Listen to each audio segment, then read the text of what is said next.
tenemos un invitado muy importante, un economista, Orlando Ferreres, muy conocido. Muchas gracias por estar con nosotros. No, gracias a ustedes por invitarme. Nos gustaría saber cómo está viendo la situación económica luego de todas estas medidas del gobierno a partir de la asunción del nuevo equipo de gobierno. ¿Cómo describiría el panorama? Básicamente, una realidad es que se venían perdiendo reservas a un ritmo que se venía inclusive acelerando. Y en el mes de enero el ritmo adquirió un nivel de 140 millones de dólares de pérdida de reservas por día. O sea, en el mes, 22 días, más o menos 23 días hábiles, eso significaba 3.000 millones en un mes. Y como había 28.000, pero 12.000 es un límite que no se puede usar mayormente, quedaban 16.000 a 3.000 por mes. En junio, julio, si hubiera seguido el mismo ritmo, ¿no?, bajo un supuesto, no se podía continuar más. Entonces se tuvo que dejar crecer el tipo de cambio, que pasó, digamos, a 8 pesos en un día de golpe, porque la situación era difícil. Ya no podía sostenerse un tipo de cambio de 6 o algo así, 6,5, 7, iba creciendo todos los días, y ese ritmo corría de atrás a la realidad. Tuvo que alcanzar con un salto devaluatorio de 25%, alrededor de ese número, y a su vez, para que se estabilice, subir enormemente la tasa de interés, para que la gente dude de tener un dólar y tener que pedir pesos, digamos, para manejarse. Entonces, como sale muy caro, ya para las empresas grandes sale 32% anual pedir dinero. Y si uno, ese 32, que es la tasa comercial, lo tuviera que repetir todos los meses, equivale a un 45% de tasa de interés en el año, el equivalente anual como se debe calcular. De manera tal que estas medidas favorecen un poco a la exportación y dificultan la importación, y también frenan un poco el turismo hacia afuera, porque bueno, es un poco más caro. Si se le suma a eso que hay que agregar la retención que se hace a todos los gastos con tarjeta, se está en un tipo de cambio de 9,50, algo así, que es un valor más o menos razonable. Pero claro, el tema es que no se puede impedir la importación de combustible y energía, porque los precios en boca de pozo no dieron para explorar ni explotar tanto petróleo como gas, y por lo tanto cada año baja un poquito la producción de esos dos productos clave, la energía. Entonces se importa cada vez más, pero si uno crece, todo lo que crece tiene que importarlo de energía. Bueno, entonces en vez de 200 millones de dólares como era en el 2001 la importación de energía, ahora son 13.000 millones. Piensen ustedes que 13.000 millones es básicamente el superávit comercial que había antes. Claro. O sea que se chupó todo el superávit comercial. O sea que esto no basta. Bueno, ahora hay que llegar a acuerdos con Repsol, con otros organismos financieros internacionales, con todos los organismos nucleados en lo que llamamos Club de París, que no hay ningún club, es bastante duro, y llegar a un acuerdo con los holdouts, que tenemos ahí bastantes dificultades. O sea, terminar de salir del default del 2002. Ya llevamos 12 años sin haber terminado esa cuestión, y eso que hemos tenido recursos de todo tipo. Nos tomamos nuestro tiempo, digamos, sí, para resolver las cosas. Claro. Entonces, usted lo que diría que toda estas estrategias o de apriete, de escraches a supermercados, de aprietes en el Congreso, de que se va a profundizar la ley de abastecimiento, en fin, son maniobras para ganar tiempo, para ir equilibrando, digamos, en el futuro cuando se resuelvan, no sé, los problemas con Repsol. Más que ganar tiempo es no decir que estoy haciendo un ajuste ortodoxo. Claro. La disputa por el relato ahí. Claro, entonces digo, no, la culpa la tienen los empresarios, vamos a poner los precios cuidados, le vas a poner multa a los supermercados para que la gente lo vea como un ajuste no ortodoxo. Pero en realidad es una devaluación con tasas de interés altas. O sea, bien ortodoxo. Es lo que hizo Gómez Morales en 1952, también cuando Perón vino del agio y todo lo que es la especulación, como se decía en el año 50 de Perón, sí. Y bueno, dio resultado. Entonces tuvo que venir Gómez Morales para hacer más o menos un rebalanceo de las variables y ordenarlas. En ese caso incluso metieron preso a cantidad de almaceneros, Sí, porque no había, sí. no estaba Walmart ni Carrefour. No, entonces. eran todos los almaceneros que eran comunistas, los almaceneros que aumentaban en aquel momento. Claro. ¿Qué índice de inflación está previendo para febrero, para el mes que termina? Y febrero varía, pero está más o menos en 3,8 en ese rango, o sea, un poco menor. Para nosotros, en la capital federal, medimos nosotros, no toda la nación, como mide el nuevo índice del INDEC, digamos, pero va a ser más o menos igual al otro, porque la devaluación tiene su impacto en muchos precios, y un 25% se traslada a algunos precios, no a todos, y en la proporción en que influyen, pero hay un coeficiente de importaciones más o menos de 25%, de manera que eso tal impacta. Después tiene sus repercusiones también secundarias, y a su vez hubo aumentos de otros precios que ya venían con la inercia propia de la expansión monetaria, que está alrededor de 23-24%. De manera tal que ese índice es bastante plausible. Ahora en marzo vienen todos los aumentos de los maestros, los útiles, y es un impacto bastante grande habitualmente. O sea que también en marzo vamos a tener como otro reverdecimiento de la inflación, y después posiblemente sea un poquito más calmo si logran organizar bien las cosas. Pero acá quedará incógnita de los aumentos de la electricidad y del gas natural para la zona, digamos, de Gran Buenos Aires, donde viven 13 millones de personas. Con el índice urbano nacional se diluye lo que pasa en esta área. En las demás zonas ya aumentó la electricidad y el gas. En las 159 ciudades esas que toman, en esta no aumentó. Y acá viven 13 millones. No sé cómo está ponderado porque la metodología no se difundió completa del nuevo índice. Supongo que estará bien. Pero donde hay 13 millones pesa mucho en el conjunto nacional esta gran cantidad de masa urbana. Entonces, bueno, se pensaba aumentar la energía eléctrica en enero, como se aumentó el transporte, que se aumentó 70% en la capital federal y 35% o algo así en el Gran Buenos Aires. En el resto del país no se aumentó, pero la electricidad no se pudo aumentar por el gran calor que hizo. No pudo la oferta abastecer a la demanda y hubo muchísimos cortes. Y encima le aumentaban 50% de la luz, se quemaba todo. Pero hoy vi justamente que hay un proyecto del Ministerio de Julio De Vido de hacer una especie de acuerdo nacional para redeterminación de, digamos, de tarifas o eliminación de subsidios en materia de energía y gas, en materia de luz y gas. Sí, hace desde el año 2004 que vienen hablando de ese gran acuerdo para mejorar la cosa, pero lo que tiene que hacer una persona que administra el país es hacerlo. Claro. No tiene que, ay, vamos a ver, y pasan los años y no lo hacen. Es increíble que tenemos que importar 13.000 millones que es para quemar, y podríamos estar usando, con 8.000 ya tendríamos energía sobrante para exportar. Y estamos usando 13.000 solamente para quemar, porque eso no tiene ningún rendimiento para nosotros. Lo tenemos que traer y lo quemamos. En cambio, sí, es una mochila tremenda para la economía real. Y todo eso es por no haber manejado bien los precios relativos. Si hay una demanda exacerbada porque no cuesta nada el gas, la electricidad es barata, tengo un poquito de frío, prendo el aire acondicionado, calor, prendo el aire acondicionado, y bueno, ya se enfrió demasiado, abro la ventana para que se equilibre. Eso es lo que está pasando en la Argentina, también con el invierno. Tenemos mucho calor, bueno, abrimos un poquito la ventana en vez de bajar el consumo. Hay un consumo exacerbado por los precios bajísimos. Claro. Entonces hay que ahorrar energía, y eso se logra a través de un precio que es el precio de mercado, lo que corresponde. A su vez, este hecho de haber bajado tanto, no solamente la energía, la electricidad o el gas, sino también el transporte colectivo, el de trenes, el agua, todos los servicios públicos regulados por el Estado, valen nada. El conjunto de esos servicios pesaba un 13-14% en el 2001, en la canasta familiar. Hoy pesa el 3,1%. Claro.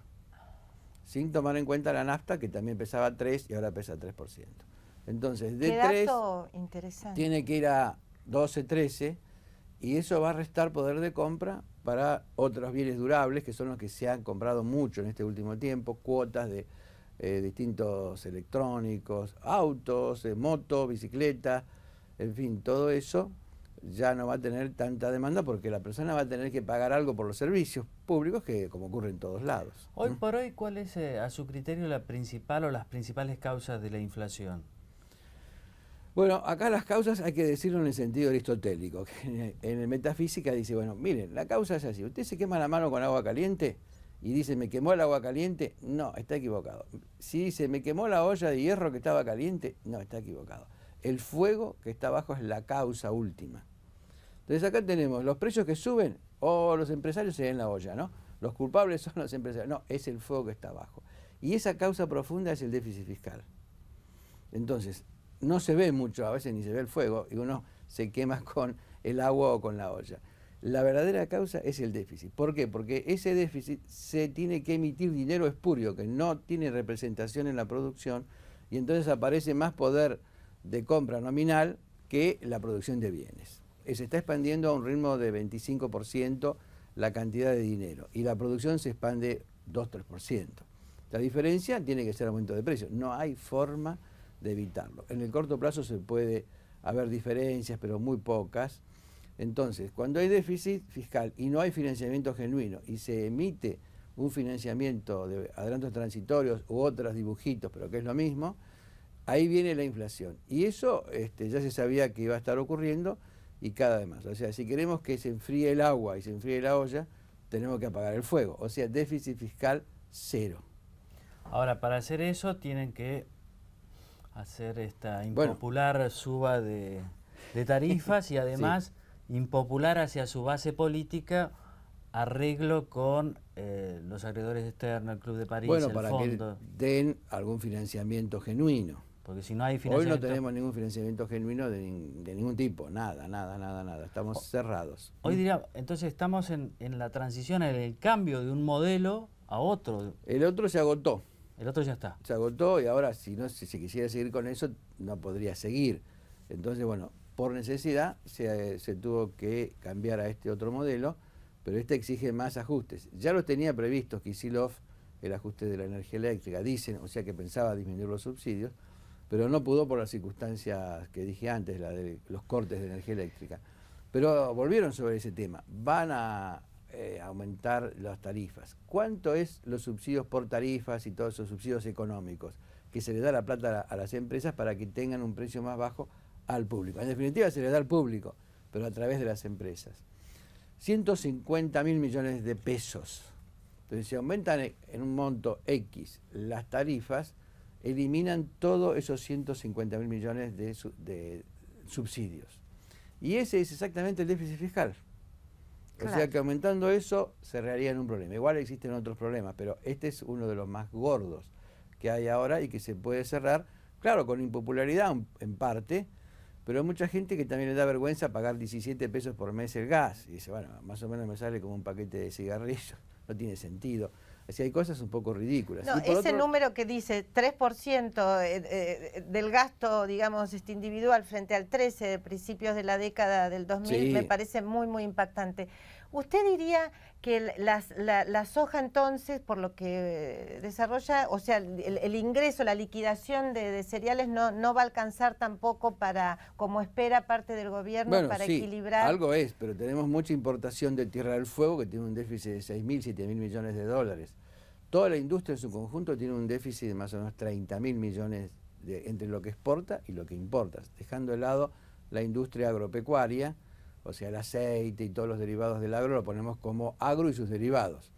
Pero la industria manufacturera no agropecuaria tiene un gran déficit. Entonces, por más que la soja son 50.000 millones, pues se va a producir 55 millones de toneladas de soja, vamos a decir que se exporte rápido 50.000 para olvidarnos. Como vale 500 dólares, son 25.000 millones de dólares. Pero después no tenemos nada más, porque el maíz dio la misma cantidad, pero el precio bajó más o menos 100 dólares, se quedó a dar menos que el año pasado y todas las demás cosas también dieron menos, el girasol y el sorgo. O sea que con 25 no cubrimos los déficits de los otros sectores. Y la energía exporta algo de energía, pero tiene un déficit también muy gordo, que hay que cubrirlo todo con la soja. ¿Y los subsidios a la industria van a ser perjudicados o no? Los subsidios a la industria electrónica, todo eso. Bueno, por ahora, más que subsidios, creo que entre todo lo que es el déficit, y si lo dividimos por la población que hay trabajadora en La Rioja, da que cada persona gana $1 millón por año, cada trabajador. porque el déficit es enorme. O sea, se ve que no es un tema para ocupar gente, sino que hay algo más que el gobierno debería mirar a ver qué pasa. El déficit ese de dólares equivale a $1.000.000 por persona que trabaja ahí. Sería mucho mejor darle el dinero.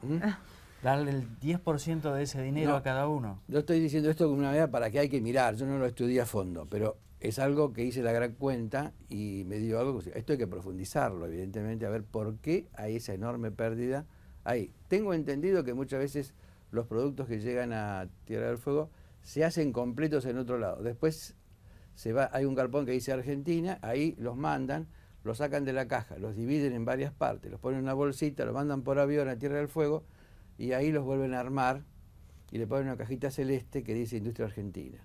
Y después de ahí ni siquiera pueden venir en avión, porque Moyano aparentemente se opuso. Tienen que venir por camión por Chile y es un costo enorme. Habría que estudiar más si esto que yo digo hay que chequearlo que sea completamente cierto, creo que sí, pero no tengo un estudio hecho. Pero digamos, creo que ahí hay que cerrar porque no tenemos dólares para gastar hoy. Claro. ¿Usted debe considerar que es racional la actual gestión del Banco Central? Totalmente, sí, es una cosa que se desprende de ver los hechos. Además habla poco, habla solamente por los hechos, no se la pasa hablando con cosas que después no ocurren. Como los jueces. ¿Cree que dentro de esta racionalidad sería una buena medida o se estará evaluando tal vez que haya billetes, que se impriman billetes de 200 pesos, de 500 pesos? ¿Sería una medida que colaboraría en la realización efectiva de un ajuste ortodoxo? El manejo es muy difícil. La denominación tiene cierta importancia porque el manejo de grandes masas complica muchísimo las operaciones. Imagínense ustedes que en el 2001 100 pesos eran $100. Ahora 100 pesos dividido más o menos 10 son $10. Como está 12 el dólar, digamos, contado con liquidación, que es legal, serían $8. La moneda de mayor denominación de Argentina es de $8. Manejarse con eso en un país a nadie se le ocurre. Lo más normal son los de $100, que es lo que más se mueve en todos lados, y en Europa los de 100 euros. Hay también de 500 euros. Pero $100 sería, el billete sería de 1.000 pesos, claro, aproximadamente. O sea que el de 500 ya sería un poco chico. Y el de 200 sería como el de $20 que hay en Estados Unidos, pero que se maneja para pequeñas compritas. Pero cuando hay que pagar un poquito más, tendría que ser de 1.000 pesos. ¿Por qué no lo querían hacer? Porque dice que eso generaría inflación. La gente vería que hay billetes más grandes y dar una imagen de inflación. Siempre buscando el relato. Entonces hay que usar el billete de $8 como el más grande para hacer distintos pagos. Me parece que es no entender nada, porque la inflación verdadera viene del déficit fiscal y su financiamiento monetario, que después se traduce en toda la economía, y es lo que dijimos antes, que va calentando esa olla y el agua. Pero el fuego que está abajo y la causa de la inflación es la última, que no se ve, es el déficit. ¿Cuánto depende de las paritarias el éxito de todas estas últimas iniciativas económicas del gobierno? Bueno, yo creo que los sindicatos están muy callados, relativamente callados, sobre todo los más grandes, ¿no? Porque también tienen miedo de que aumentando mucho, las empresas no lo van a poder pagar y van a tener que despedir una cantidad de gente. Y el sindicato tiene también su propio egoísmo. Gente despedida, el sindicato no cobra nada. Hay que verlo como un ángulo empresario del sindicato. Entonces prefieren cobrar el 80% de algo y por eso que están callados. Y no el 100% de nada. Claro. Entonces están defendiendo la ocupación y lo dicen con este ángulo, pero también les conviene defender la ocupación y creo que es mejor que hagan eso. O sea, es mejor que haya gente ocupada y no el desempleo, que es tremendo, digamos, para el que lo sufre. Así que bueno. De todos modos, ahí la devaluación la pagaría el asalariado, ¿no? En general, sí. En fin, todos la pagan porque el empresario va a vender menos, va a haber una cierta recesión en algunos sectores. No hay recesión en el agro, no hay recesión en los bancos, que siguen creciendo los volúmenes en términos reales. No hay recesión en la construcción porque está el programa Procrear, que está haciendo bastante y demanda mucho cemento, eso mueve algunos sectores. Y después todo lo que es bienes de consumo durables, la línea blanca, autos, motos, eso está cayendo bastante. eso requería mucho financiamiento, a 5 años sin interés, después fueron 3, después 2, 1 y ahora son 6 meses. Pero en 6 meses, como se divide por 6 lo que uno compró, la cuota es muy alta y encima el interés es más alto, ya estamos entrando en una zona donde la gente prefiere ver qué pasa. Y por otro lado también tienen miedo de quedar desempleados, la gente, el consumidor. La confianza del consumidor de la Universidad de Itela cayó al nivel más bajo desde el 2001. Impresionante, O sea que impresionante dice, ese dato. Yo no me compro esto que lo podría comprar porque no sé si no voy a quedar desempleado y después no me voy a poder comer la heladera. Mejor guardo. ¿Y para todo el año cómo está previendo la marcha del Producto Bruto Interno? Entre los sectores que crecen y los que decaen se compensan y está dando más o menos 0, 1, 1 positivo, 1 negativo, 0. Digamos que no va a crecer mayormente, muy poquito, y algo va a aumentar el desempleo, porque si la actividad económica no aumenta por lo menos 3,3% aproximadamente, aumenta el desempleo. ¿Por qué? Porque 1,5, 1,3 es el aumento de población, la oferta. Y más o menos 1,5 es el aumento de la productividad que hay en la economía del trabajador. Entonces ya tenemos 3% para tener que crecer para compensar todo esto. Hay que crecer más del 3,5. Si crecemos a 8 podemos bajar el desempleo, pero si crecemos a 1, 2, aumenta. Y si crecemos al 3,3, permanece constante. Y si estamos en 0,1, va mayor a aumentar. caída. Ya está aumentando. Está aumentando el desempleo. Y hay gente que está, digamos, despidiendo una parte lentamente para no generar ruido, pero es evidente que está ocurriendo eso en la industria automotriz, está publicado en los diarios, no es que uno no se entere, ¿no? Muy bien, doctor Ferreres, muchas gracias por su tiempo, muchas gracias por estar acá con nosotros. No, gracias por invitarme. Interesantísimo análisis del doctor Ferreres.